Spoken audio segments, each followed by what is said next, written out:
जा निकालें। यासर के भाई ने मज़ीद कहा कि ईद पर इसकी कॉल आई तो पूरी फैमिली एक एक फ़र्द से इसने बात की। आखिरी बात ये कही, रात को बात करूँगा। वालिद ने रात को रब्ता करने की बहुत कोशिशें की लेकिन रब्ता नहीं हो सका। वालिद परेशान हो गए। अगले रोज़ इत्तला मिली कि इसराइल ने जहाज़ पर हमला हुआ है और वो मेरा भाई उसमें शहीद हो गया। उसका जो है ना ये शौक़ भी था, बचपन से भी ये शौक़ था। नेटवर्क भी बिल्कुल काम नहीं कर रहा था, दूर दूर तक राब्ता नहीं था, उनका भी राब्ता नहीं था और हमारा भी नहीं था। का एक छोटा बेटा है 3 साल का, मोहम्मद ज़ुहान नाम है जिसका। इंतज़ार कर रहे हैं कि ये डेड बॉडी हमारे हवाले करे तो हम इसको पाकिस्तान सिर्फ अपने अहले हवाले के लिए ले जाए और इज़्ज़त से उसको हम दफना दें। ईरान और इसराइल की जंग की जद में आकर कराची का रिहायशी मोहम्मद यासिर खान, जो कि अपने रोज़गार के फ़राइज़ अंजाम दे रहा था, ईरान में शहीद हो गया। इस अंदोनाक वाक़े ने जहां इस इलाके की पूरी फ़िज़ा को सोगवार कर दिया है, वहीं इनके अहले खाना गम और इंसाफ के दोराहे पे खड़े हैं। इस वक्त मेरे साथ यासिर खान के बड़े भाई वाजिद खान मौजूद है। इनसे बात करते हैं कि यासिर खान जो मरहूम, वो यहाँ से कब गए थे रोज़गार कमाने के लिए और वहाँ पर जो उनकी जो शहादत की खबर इनके पास कब आई है, जी बताइएगा। यासिर खान मेरा छोटा भाई था। हम 6 बहन भाई है, जिसमें हमारी 2 बड़ी बहनें हैं और हम 4 भाई है। और जो सबसे छोटा भाई था यासिर खान, जो शहीद हो गया इस टाइम। और यासिर खान जो है ना इससे पहले बेरोज़गार था और लगभग 6 माह पहले जो है ना इसको जो है ना शौक़ था बड़ा कि मैं जो है ना ये शिपिंग का कोर्स वगैरह करूँ, मैं सीमेन बनूँ और इस लाइफ में कुछ तरक्की करूँ, चला जाऊँ। उसका जो है ना ये शौक़ भी था, बचपन से भी ये शौक़ था। तो हमने जो है ना जद्दोजहद की, कोर्स वगैरह कराए, मेहनत कराई। मेहनत उसने की और अपने मेहनत का रंग जो लाया। और वो 6 माह लगभग हो गए थे कि वो गया हुआ था कि कंपनी के थ्रू गया हुआ था ईरान तक पे। यहाँ से ईरान तक पे गया था, 6 माह हो गए थे। हमारी उनसे अच्छी खासी बात हो रही थी, फैमिली टर्म से भी अच्छी बात हो रही थी, गपशप चल रही थी। मुझसे जो है ना अलग से बात कर रहा था। मैं ड्यूटी पे होता था तब भी मैसेजों पे बात होती थी और मैं जब घर से बाहर होता था तब भी हमारी वॉइसों पे, वीडियो कॉल पे और मैसेजों पे तकरीबन बात होती थी। उस दौरान जो है ना ये लगभग जब ईरान के हालात जो पेचीदा हुए, बहुत ज़्यादा ख़राब हुए, तो उस दौरान जो है ना हमारा राब्ता भाई के साथ कटअप हुआ। फिर जो है ना गैप आ गया 3-3, 4-4 दिन का। और फिर उसमें जो है ना हल्की फुल्की बात होती थी। उसके बाद जो है ना 10 दिन का गैप आ गया, 15 दिन का गैप आ गया। फिर मुख्तसर सी बात होती थी और भाई मुझे ये अक्सर वॉइस छोड़ता था और अक्सर जो है ना ऑडियो कॉल करके यही कहता था कि भाई जो जिस कंपनी से मैं गया हूँ आपको तो पता है, और लिहाजा जो है ना उस कंपनी को जाके उनसे रिक्वेस्ट करे कि मुझे यहाँ से सही सलामत निकाला जाए। उन्होंने मुझसे फिर ये कहा, मैं कंपनी आता जाता रहा, जिन एजेंटों को मैं बोलता रहा, जो एजेंट के ओनर है अंसर साहब, उनसे रिक्वेस्ट करता रहा, मिन्नत करता रहा। वालिद साहब को कोई 4-5 दफ़ा लेकर गया हूँ, उनसे बातचीत की, उनसे रिक्वेस्ट की है कि लिहाजा अंसर भाई हमारे भाई जो है ना इस टाइम जो है ना बहुत तशवीशनाक हालात में है और लिहाजा मेहरबानी होगी मेरे भाई को वहाँ से सही सलामत निकाले।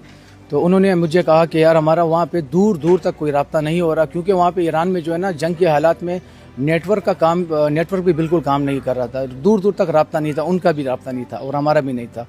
फिर मुझे अचानक से खबर आई, ईद के पहले दिन हमारी जो है ना फैमिली की ईद का पहला दिन था, जो हम सारे बैठे हुए थे, हमारे अहल खाना बैठे हुए थे, हमारे चाचा खाला लोग, बहनें, इस खुशी के मौके में हम सब जमा हुए थे। उस दौरान मेरी पहली ईद को पहले दिन हमारी उनकी पूरी फैमिली से बात हुई और बहुत सारी बातें हुई, बहुत सारी गपशप हुई फैमिली के हवाले से और अपने आपस के हवाले से ना।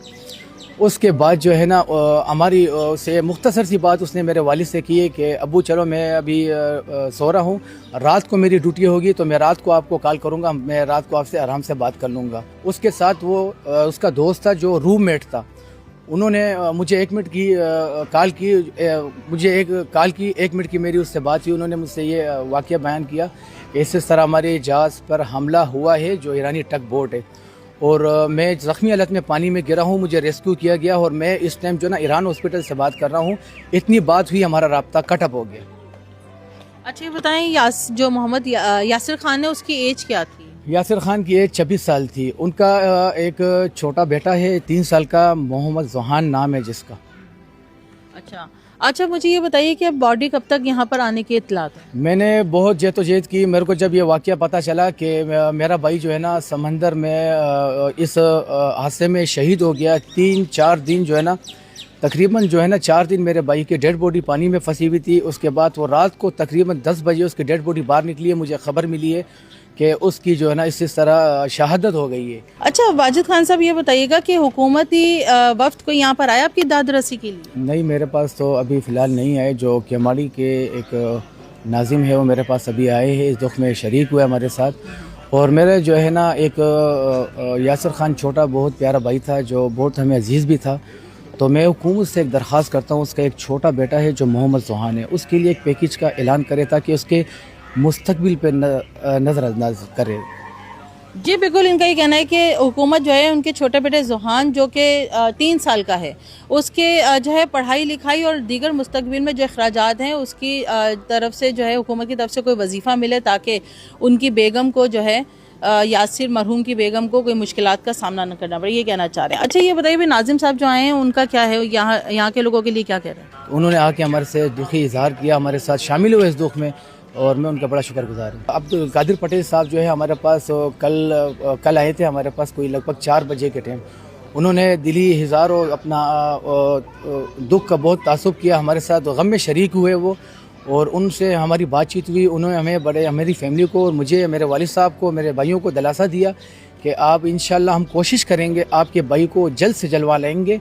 और उन्होंने हमारे लिए जो इंतज़ामिया किया था अपना सिंध गवर्नमेंट की तरफ से, उन्होंने जो मेरे साथ जो ताउन किया, वहाँ से एम्बुलेंस का अरेंज वगैरह भी किया मेरे लिए, और मेरे भाइयों के लिए भी वो लोग ने काफ़ी जो है ना सहूलियात का बाज़ बनाया उन लोग ने।